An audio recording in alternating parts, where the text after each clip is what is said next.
Alright, what is good, everybody? It's your boy Bar Times 2. We're back here on GTA 5 so that I can show you guys how to perfectly launch your car, or how to start off your launch control for drag racing and racing to make you guys the king of the strip, or, you know, if you guys just need to get out of a sticky situation.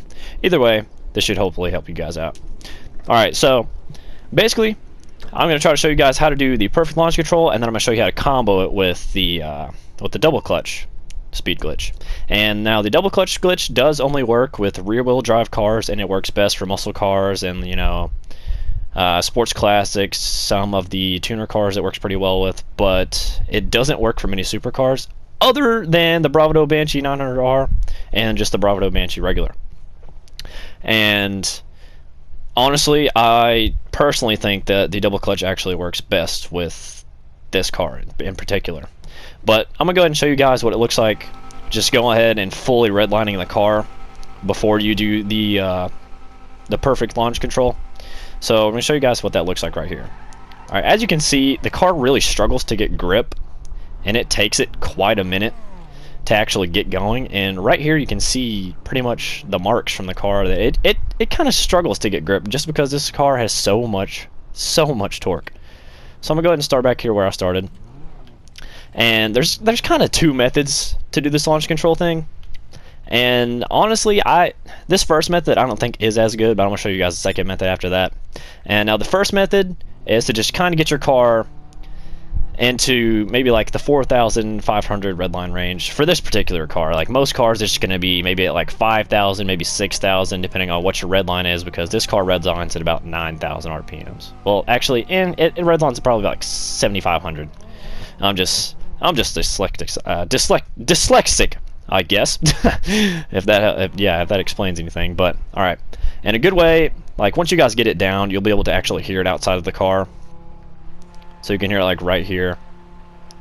I'm gonna go ahead and try to redline it at about, let's say 4,000. And now to do that, all you have to do is hold down on the handbrake and then hold down on the trigger and just kind of keep it kind of steady. So I'm gonna try to get in between a little bit. And like I said, once you get better with it, you'll be able to hear it from outside of the car. So for this method, you're basically, as soon as you let go of the right bumper, R1, or the handbrake, whichever term you prefer, you're just going to go ahead and slam down on the gas. So it's going to look kind of like this. So you just go ahead and slam down on the gas, and then you're going, and then you're gone. And now that method honestly works, in my opinion, a little bit better, and you can see the comparison between the tire marks right here, as it didn't take nearly as long to pick up speed, and it boosted rather quick. But for this method, it works a lot better. The tires don't spin pretty much at all. And like I said, once again, you're just going to go up to maybe like 4,500 RPMs for this particular car. And like I said, every car is going to be different. But in this time, as soon as you let go of R1 or RT or the handbrake, like I said, whatever term you prefer, you're just going to ease into the gas. So like you're just basically just going to ease into it, and then you're going to slam down on the gas, kind of like that. So that you basically don't do any wheel spin at all. So once the car starts actually rolling, so like after you let go of R1, the car starts rolling, then you want to slam it as soon as you see those back tires start to roll a little bit. So just kind of go maybe like halfway, as far as if you're holding on the trigger or the gas, just kind of go halfway with holding it down, and then just slam into it. So again, we're going to go about 4,500 here. We're going to roll it a little bit, and slam down just like that. And now if we go back over there real quick, we're going to be able to tell that there's basically going to be pretty much no tire marks left. Sometimes you'll get like a little bit of a skid right here and there, but other than that, that's pretty much how you start it off. So I'm going to go ahead and show you guys how to do that along with the double clutch. Alright, so real quick, for those of you that don't know how to double clutch just yet, I did make a previous video on how to double clutch, and it's one of my most popular videos, so thank you guys so much for supporting it. But for the newcomers that haven't seen it yet and do not know how to do it, I'll show you guys a quick little rundown real quick.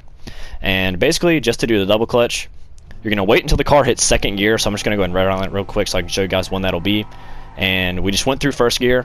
That's second gear right there, right when it hits 7,000 RPMs for this particular car. Basically, anytime the car is right about to redline, that's when it's going to change gears. And you can hear it pretty well outside of the car too, because the car is going to make a little high-pitched purr right before it goes.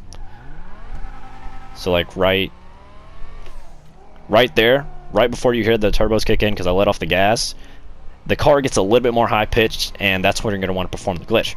So in order to perform the glitch, right before the car hits that high pitched purr, or right before you see it hit that red line for it's changing into second gear, what you're going to want to do is you're going to want to let go of the gas completely, hold down on the R1 or the right bumper or the handbrake, whatever you want to call it, like I said, for maybe like 0.5 seconds, 0.3 seconds, you know, however you want to do it. It works best if you just kind of do it quick, and then you're going to let go completely off of that and slam back down on the gas, and your car's going to sound like that for a little bit, and it's going to spin the wheels a little bit, and it's going to go up about 20 miles an hour. So I'll show you guys what that looks like on the interior view real quick. So here we go. As you can see, it kind of just boosted up a little bit right there. I'm going to do it one more time for you guys real quick before we do the combo.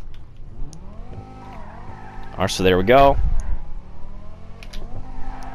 And that was a little bit better to show you guys. That one actually went up about almost 40 miles an hour. So that's just a quick little way for you guys to do it real quick, and then we're going to go ahead and get right into this combo. Alright, so I'm just going to go ahead and use the second method of the launch control, because honestly it creates the most grip. You don't spin the tires as much, and it's honestly so much easier to hit. If you guys try to hit that first method, I promise you it'll take you a while. But after you get it down, it's pretty simple to get down. But I prefer you guys to use this method first. So like I said, we're just going to go in. We're going to go ahead and go for about 4,500 RPMs. If people would stop calling me Jesus. Just going to ease into a little bit, slam down. And then bam. We didn't really double clutch as much right there as I'd like to see, but we did get it a little bit, so I'm going to go ahead and do it real quick again, real quick.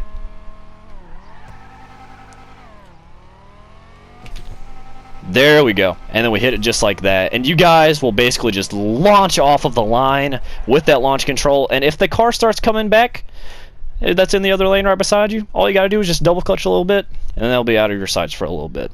As long as they don't have a higher top speed than you, you should get them on acceleration every single time. You should probably go ahead and win the race too as well. So I'm going to do this again real quick. Ooh, couldn't hit it right there. Like I said, it's a little tricky when you're doing both glitches at the same time rather than just doing one glitch and then the other, you know. And then bam! And we're flying through it. But with that, that's pretty much just the glitch. I have a lot of technical difficulties with trying to hit both of them at the same time, just because it's really hard when you're having all of this go through your mind. So like I said, just go out to the strip, you know, go to an invite-only session, you know, practice a little bit. Mess around with it. Don't tell your friends that you're doing it in a race. Just kind of do it out of nowhere, because to my surprise, not many people know that this is in the game, even though it's been in the game for so long. And there used to be other methods to doing the launch control glitch, so if you guys are telling me that I'm doing the wrong method and everything like that, sadly, those methods don't really exist anymore, or they're really, really, really hard to hit and not really that useful. Because if you're only going to be able to hit it maybe 1 out of 5 times, you're never really going to be able to win the race, you know what I'm saying? But with that, that's basically it. Thank you guys so much for watching. I will be having the second version to the speed glitch for the LG Retro Custom soon, and I will also be showing you guys how to make my intro and outro car, since it's been pretty much highly requested. So thank you guys so much for all the support and love on the channel. I appreciate you guys so much, and with that, I'm out of here. It's your boy Bar Times 2. Peace out.